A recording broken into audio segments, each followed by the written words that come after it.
नमस्कार CSK news में आप सभी दोस्तों का एक बार फिर से बहुत बहुत स्वागत है दोस्तों। आज हो गया 23 सितंबर, जो फटाफट ब्रेकिंग न्यूज निकल के आ रही दोस्तों। इस वक्त की बड़ी खबर आपको बता दें कि आप कल कमांडरों की हुई बातचीत में भारत ने दी है चीन को चेतावनी, कहा अपनी पुरानी पोजीशन में लौटे चीन। जी हाँ, उसके बाद ही कोई हो सकती है बात। ये बड़ी अपडेट निकल के आ रही है दोस्तों। और इस बीच अग्रिम सैनिकों पर, अग्रिम मोर्चे पर चीन ने फिलहाल सहमति जताई है भारत के साथ कि अग्रिम मोर्चे पर सैनिकों को नहीं भेजा जाएगा। जी हाँ, भारत की आक्रामकता को देखते हुए चीन ने फिलहाल एक और बड़ा फैसला किया है कि अब वो अग्रिम मोर्चे यानी सीधा सीधा राइफल के निशाने पर, खास करके हथियारों को निशाने पर नहीं होंगे, यानी शूटिंग रेंज से बाहर होगी चीन की पीपल्स लिबरेशन आर्मी।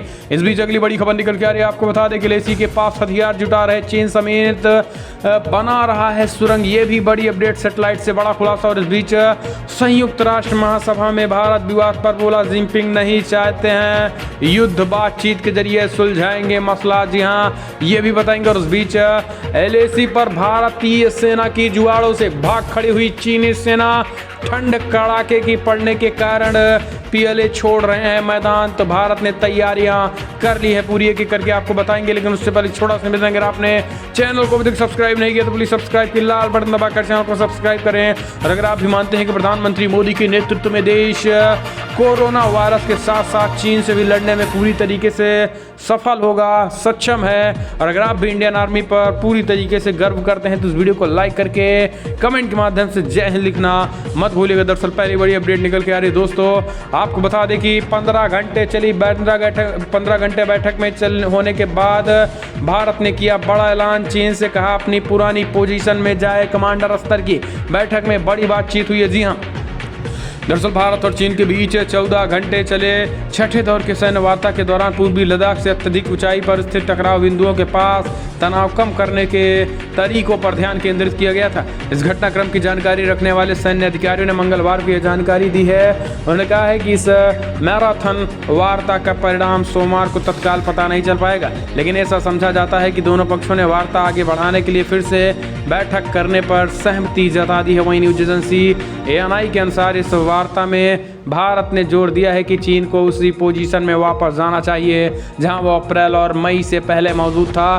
तो भारत के इस ऐलान के बाद फिलहाल आपको बता दें कि चीन ने भी एक बड़ी सहमति जताई है। और भारत की आक्रामकता को देखते हुए चीन ने फिलहाल उस पोजीशन से जाने से तो इनकार कर दिया है, लेकिन दोस्तों यहाँ पर चीन धीरे धीरे सहमति बनती दिख रही है। और आपको बता दें कि फिलहाल चीन ने कहा है कि अब अग्रिम मोर्चे पर अपनी सेनाओं को चीन हटाने का ऐलान कर दिया है। उसके बाद भारत भी पीछे हटेगा, लेकिन पहले चीन अब उस स्थान से हटाएगा अग्रिम मोर्चे। दरअसल दोस्तों आपको बता दें कि अग्रिम मोर्चे उस मोर्चे को कहते हैं जहाँ पे शूटिंग रेंज में, जी हाँ, यानी शूटिंग रेंज मतलब अगर हम यहाँ पे इंडियन आर्मी है और सामने पीपल्स लिबरेशन आर्मी है, यानी कभी भी फायरिंग की जा सकती है और शूटिंग एरिया में आप रहते हैं, उसे अग्रिम मोर्चा बोलते हैं। लेकिन आपको बता दें कि अब जो सहमति बनी है फिलहाल भारत की आक्रामकता को देखते हुए चीन ने भारतीय सेनाओं के सामने से हटने का ऐलान कर दिया है। और ऐसे में वो भारतीय सेनाओं के सामने से नहीं रहेंगी, यानी अग्रिम मोर्चे से हटने का चीन ने पूरी तरीके से ऐलान कर दिया। ऐसे में माना जा रहा है कि भारत जिस तरीके से आक्रामक है भारतीय सेनाएं, ऐसे में चीन अब धीरे धीरे पीछे हटने लगा, क्योंकि चीन को भी पता है कि हमारी एक चालबाजी भारतीय सैनिकों के गुस्से का, पराक्रम के साथ साथ सीधे सीधे निशाने पर आ सकती हैं। इस वजह से अग्रिम मोर्चे से चीन पीछे हटने से इनकार कर दिया। ये भारत की एक बड़ी जीत मानी जा रही है, लेकिन दोस्तों अभी फिलहाल पूर्णतः सहमत नहीं बनी है। भारत की मांग है कि अप्रैल से पहली वाली सिचुएशन पे वो जाएं, अप्रैल से पहले वाले स्थान पर चीन जाए। हम चलते हैं अगले अपडेट लेते हैं। बड़ी खबर निकल के आ रही है, आपको बता दें कि संयुक्त राष्ट्र महासभा में भारत से विवाद के बीच पहली बार बोला चीन का राष्ट्रपति शी जिनपिंग युद्ध नहीं चाहता है भारत से, बातचीत के जरिए सुलझाएंगे सभी मुद्दे को। जी हाँ, संयुक्त राष्ट्र महासभा का 75वां सत्र 15 सितंबर से शुरू हो गया है। महासभा के 75वें सत्र की आम चर्चा 22 सितंबर से शुरू हुई है, वहीं 29 सितंबर तक चलेगी। आपको बता दें कि संयुक्त राष्ट्र ने कोरोना वायरस महामारी के मद्देनजर महासभा सत्र पूरी तरीके से ऑनलाइन आयोजित करने का फैसला किया गया है। पहली बार कई देशों के नेता सत्र में शामिल होने न्यूयॉर्क नहीं गए हैं। सभी ने रिकॉर्ड किए गए अपने वीडियो संदेश भी भेजे हैं। दरअसल संयुक्त राष्ट्र महासभा के 75वें सत्र में आम चर्चा के दौरान मंगलवार को अपने संबोधन के दौरान चीन के राष्ट्रपति शी जिनपिंग ने कहा है कि फिलहाल चीन विश्व का सबसे बड़ा विकासशील देश है जो शांतिपूर्ण, खुले, सहकारी और सामान्य विकास के लिए प्रतिबद्ध है। हम कभी भी किसी प्रकार के विस्तारवाद या क्षेत्र के विस्तार को लेकर नहीं सोचते हैं। किसी भी देश के साथ शीत युद्ध या गर्म युद्ध नहीं लड़ने का हमारा कोई इरादा नहीं है। दरअसल आपको बता दें पीएम मोदी ने LAC से, जी हाँ, चीन से सटी सीमा से खड़े होते हुए चीन को चेतावनी दी थी और कहा था कि विस्तारवाद का युग खत्म हो गया है। उसी को देखते हुए फिलहाल राष्ट्रपति शी जिनपिंग ने इस बात को दोहराया और कहा हम विस्तारवाद नहीं चाहते हैं। इसके साथ ही भारत से विवाद के बीच में शी जिनपिंग ने कहा है कि फिलहाल हम भारत से न तो शीत युद्ध चाहते हैं और न ही कोल्ड वार, ना ही हॉट वार, कुछ भी नहीं चाहते हैं। ऐसे में आपको बता दें कि शी जिनपिंग राष्ट्रपति का ये बयान काफ़ी बेहद महत्वपूर्ण माना जा रहा है, लेकिन आखिर है तो चाइना के ही राष्ट्रपति, क्योंकि चीन और शी जिनपिंग और कम्युनिस्ट पार्टी पर भरोसा करना पूरी तरीके से मूर्खता है, जो कि इंडियन आर्मी बखूबी समझ चुकी है।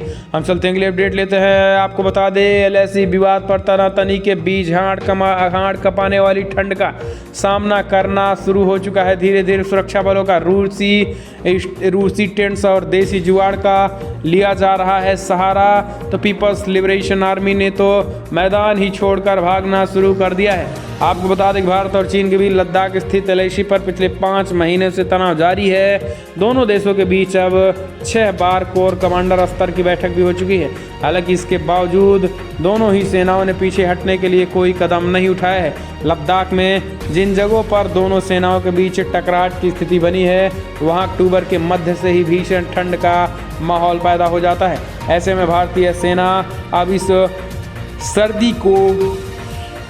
सर्दी को काटने के लिए तैयारियां पूरी करने में जुट गई हैं। जानकारी के मुताबिक भारतीय सेना LAC पर सर्दी का सामना करने के लिए रूसी टेंट्स का इस्तेमाल कर रही है। इस दौरान आपको बता दें कि टेंट्स के साथ साथ इनमें से रूस के साइबेरियाई क्षेत्र में रहने वाले सैनिक भी रह लेते हैं। ऐसे में भारतीय सेना इन्हीं टेंट्स पर भरोसा जताया। इसके लिए कानपुर स्थित ऑर्डिनेंस फैक्ट्री को टेंट्स का ऑर्डर भी दे दिया गया है। लेकिन आपको बता दें कि भारतीय सेना तो पूरी तरीके से आक्रामकता मोड में ये ठंड भी बिता लेंगी, लेकिन यहाँ पर चीन की पीपल्स लिबरेशन आर्मी भाग खड़ी होती दिखाई दे रही है। यही कारण है कि आपको बता दें दोस्तों, पीपल्स लिबरेशन आर्मी के कई सैनिकों को इधर से उधर किया जाने लगा, क्योंकि यहाँ पर ठंड पड़ने की वजह से कई चीनी सैनिक यहाँ पर असहज महसूस करने लगे थे, क्योंकि यहाँ पर भारतीय सेनाओं के अलावा कोई सैनिक टिक ही नहीं सकता है। और यही कारण है कि चीन भी पूरी तरीके से भारत की पराक्रम और आक्रामकता देख सरेंडर होता दिख रहा है। हम चलते हैं अगली अपडेट लेते हैं। आपको बता दें अमेरिकी चुनाव में हिंदी का नारा, जी हाँ, दरअसल 14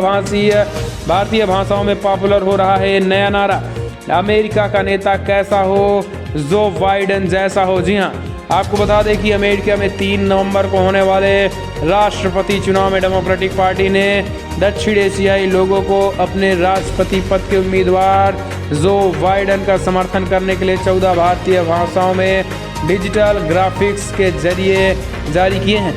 आपको बता दें कि Asian American Pacific islander leadership council और बिडेन अभियान की राष्ट्रीय वित्त समिति के सदस्य अजय जैन भुटेरिया ने बताया है कि उच्च तकनीकी की मदद से हम दक्षिण एशियाई अमेरिकियों को ये समझाना चाह रहे हैं कि वो किस तरीके से पंजीकरण करें। और आपको बता दें कि फिलहाल इसमें जो टैगलाइन चल रही है, खास करके जो नारा दिया गया है जो बाइडेन को लेकर हिंदी में भारतवंशियों को रिझाने के लिए, वो है कि चले चलो बिडेन को वोट दो का संगीत चल रहा है। चले चलो बिडेन को वोट दो का संगीत चल रहा है। जागो अमेरिका जागो, भूल न जाना बिडेन, हैरिस को वोट देना भी है।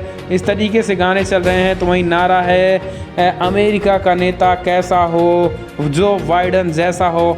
इस तरीके से हिंदी नारे लगाए जा रहे हैं। तो कहीं ना कहीं भारतवंशियों को रिझाने के लिए कई कदम, चाहे अमेरिकी राष्ट्रपति डोनाल्ड ट्रंप हो या फिर उम्मीदवार जो बाइडेन हो। हम चलते हैं अगली अपडेट लेते हैं। बेइज्जती के बावजूद भी नहीं सुधर रहा पाकिस्तान, इस्लामिक देशों की बैठक में फिर से अलापा कश्मीर का राग। जी हाँ, कश्मीर मुद्दे पर अपनी अंतर्राष्ट्रीय बेइज्जती करवाने के बावजूद पाकिस्तान सुधरता नहीं दिख रहा है। पाकिस्तानी विदेश मंत्री शाह महमूद कुरैशी ने एक बार फिर से इस्लामिक देशों के बीच मंच ऑर्गेनाइजेशन और इस्लामिक कॉरपोरेशन की बैठक में कश्मीर में मानवाधिकार का मुद्दा भी उठाया है। एक दिन पहले ही भारत ने संयुक्त राष्ट्र के मंच से पाकिस्तान को करारा जवाब दिया था।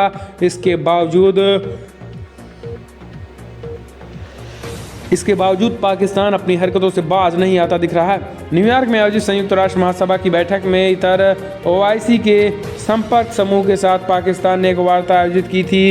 इस वार्ता का शीर्षक भारत अधिकृत जम्मू कश्मीर में मानवाधिकार को गिरते हालात रखा गया था। ये लेकर आ रही आपको बता दें कि पाकिस्तान पूरी तरीके से हर मंच पर बेइज्जती होने के बावजूद कश्मीर का मुद्दा उठाए पड़ा है। हम चलते हैं अगली अपडेट लेते हैं। बड़ी खबर निकल के आ रही जम्मू कश्मीर से, जहां पर सीमावर्ती इलाकों में ड्रोन की मदद से गिराए जा रहे हथियार AK-47। जी हां, कई बरामद हुए हैं, कई हथियार बरामद किए गए हैं। ड्रोन के जरिए आतंकवादियों को AK-47 मुहैया कराई जा रही है। जम्मू कश्मीर की अखनूर पुलिस पार्टी की और सेना की संयुक्त टीम ने मिलकर नायवाला खाद के सीमावर्ती इलाकों में ड्रोन्स की मदद से गिराए गए पैकेट जब्त किए गए हैं। इन पैकेट से पुलिस ने 2 AK-47 assault rifle, 3 AK magazine, AK-762 एम्यूनियम के 90 राउंड और एक स्टार पिस्टल बरामद किए गए हैं। जम्मू के SSP श्रीधर पाटिल ने बताया है कि सीमा के करीब 12 दूर अखनूर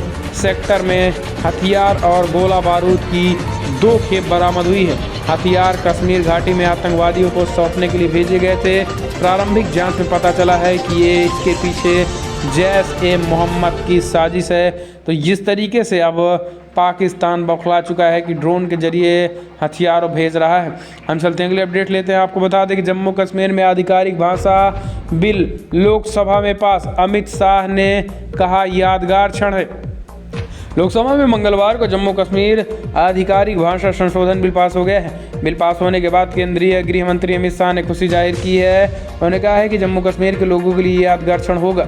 अमित शाह ने ट्विटर के जरिए लिखा है कि जम्मू कश्मीर आधिकारिक भाषा संशोधन विधेयक का लोकसभा में पारित होना जम्मू कश्मीर के लोगों के लिए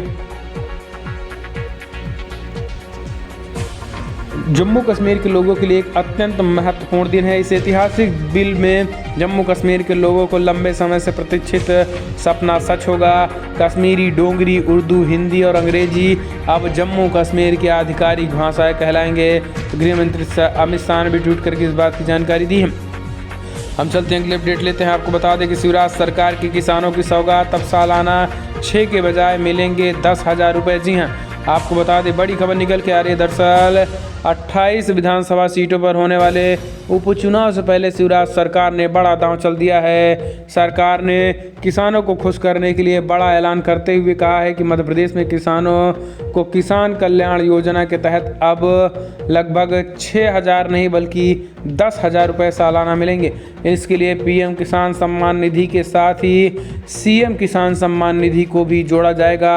अभी तक केंद्र सरकार की ओर से किसानों को 2-2 हज़ार रुपये के 3 किस्तों में 6,000 रुपये सालाना दिए जाने का प्रावधान किया गया था, लेकिन मध्य प्रदेश सरकार ने अब इसमें 2,000 रुपये के 2 और किस्तों को जोड़ने का फैसला कर लिया है। ऐसे में मध्य प्रदेश में उपचुनाव से पहले शिवराज ने ज़बरदस्त स्टंट खेल दिया है। हम चलते हैं अगली अपडेट लेते हैं। बड़ी खबर निकल के आ रही है। आपको बता दें जहां पर अनुराग मामले में पायल घोष ने जताया रूपा गांगुली और कंगना का आभार, बोली बॉलीवुड से नहीं करेगा कोई सपोर्ट। इसके बावजूद आपको बता दें कि कल अनुराग कश्यप के खिलाफ शोषण का मामला लिखवाने पहुंच गई थी थाने, लेकिन फिर भी इसके बावजूद नहीं लिखा गया। जी हाँ, दरअसल आपको बता दें कि महाराष्ट्र में शिवसेना की सरकार लगातार अपनी विचारधारा के लोगों के लिए काम कर रही है। इसकी वानगी तब देखने को मिली जब एक्ट्रेस पायल घोष ने फिल्म मेकर अनुराग कश्यप के खिलाफ कल यौन शोषण का मामला दर्ज कराया था। और इस बीच आपको बता दें कि उन्होंने स्पष्ट तरीके से यहाँ पर बांद्रा की पुलिस ने इस मामले पर FIR दर्ज करने से इनकार कर दिया है, जो कि बड़ी खबर निकल के आ रही है। ऐसे में आपको बता दें कि देर रात मुंबई कोसीवाड़ा पुलिस स्टेशन में शिकायत दर्ज करवाने भी पहुंची, लेकिन वहां कोई महिला अफसर नहीं होने की वजह से शिकायत दर्ज नहीं कर पाया गया है। इसके साथ ही आपको बता दें कि महाराष्ट्र में जिस तरीके से लगातार काम किया जा रहा है वो केवल एक विचारधारा के लोगों के लिए काम किया जा रहा है। यही कारण है कि लगातार मीडिया से लेकर सोशल मीडिया तक उद्धव सरकार बदनाम हो चुकी है।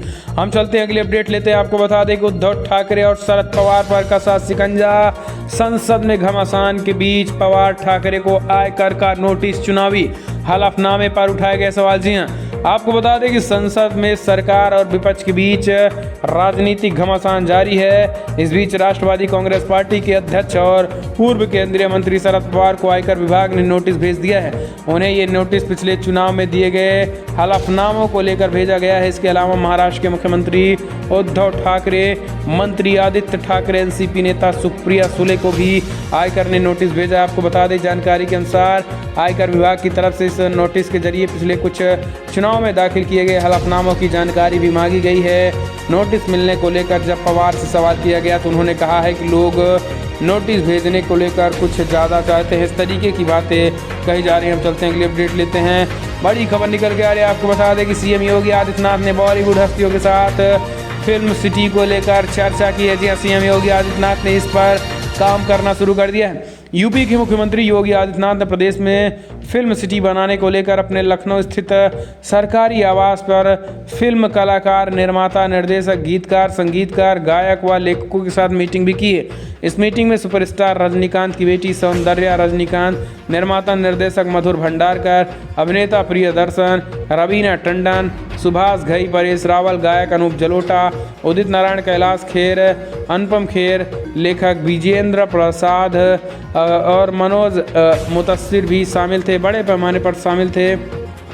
लेकिन आपको बता दें कि यहाँ पर फिलहाल जिस तरीके से सीएम योगी आदित्यनाथ ने इस बात पर मुहर लगाई और अब ताबड़तोड़ एक्शन भी शुरू हो गया। ऐसे में आने वाले समय में आपको जल्द ही यूपी में एक मस्त सी बॉलीवुड सिटी देखने को मिल सकती है, फिल्म सिटी देखने को आपको मिल सकती है। दोस्तों, हम चलते हैं अगली अपडेट लेते हैं। बड़ी खबर निकल के आ रही है। दोस्तों, आपको बता दें कि डोकलाम गतिरोध के बाद चीन ने एलएसी पर हवाई रक्षा ठिकाने, हेलीपोर्ट की संख्या दोगुनी कर दी है। रिपोर्ट में बड़ा खुलासा। जी हाँ, आपको बता दें कि चीन ने 2017 के डोकलाम गतिरोध के बाद वास्तविक नियंत्रण रेखा के पास पूरी तरीके से नए काम में से 13 सैन्य ठिकानों का निर्माण शुरू कर दिया है। आपको बता दें कि जिनमें से 3 हवाई प्रतिष्ठान, 5 अस्थायी हवाई रक्षा ठिकाने और 5 हेलीपोर्ट भी शामिल है। ये बातें वैश्विक सुरक्षा सलाहकार संस्था स्ट्रेफॉर ने अपनी एक रिपोर्ट में कही है। रिपोर्ट में ये भी कहा गया है कि नई हेलीपोर्ट में 4 का निर्माण मई से पूर्वी लद्दाख में हालिया गतिरोध सामने आने के बाद शुरू हुआ है। ऐसे में दोस्तों, हेलीपैड का बनाना चीन कहीं ना कहीं सीधा टकराहट चाहता है और यही कारण है कि भविष्य में इसको लेकर भारत भी पूरी तरीके से अलर्ट दिखाई दे रहा है। फिलहाल हम चलते हैं अगली अपडेट लेते हैं। दोस्तों, कोविड-19 के जो आंकड़े निकल के आ रहे हैं, दोस्तों आपको जानना बेहद ज़रूरी है।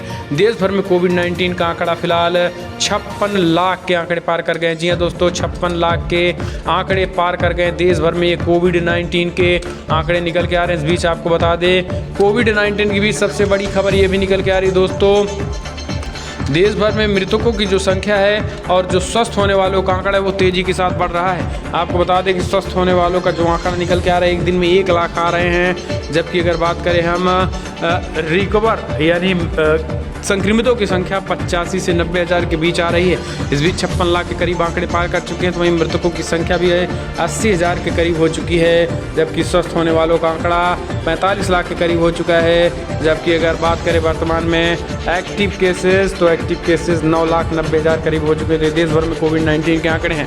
तो दोस्तों, फिलहाल बड़ी खबर में इतना है। लेकिन अगर आपको वीडियो पसंद आए तो लाइक करें, शेयर करें, कमेंट के माध्यम से आप अपनी राय देना ना भूलें। इस वीडियो में इतना ही। जय हिंद, वंदे मातरम।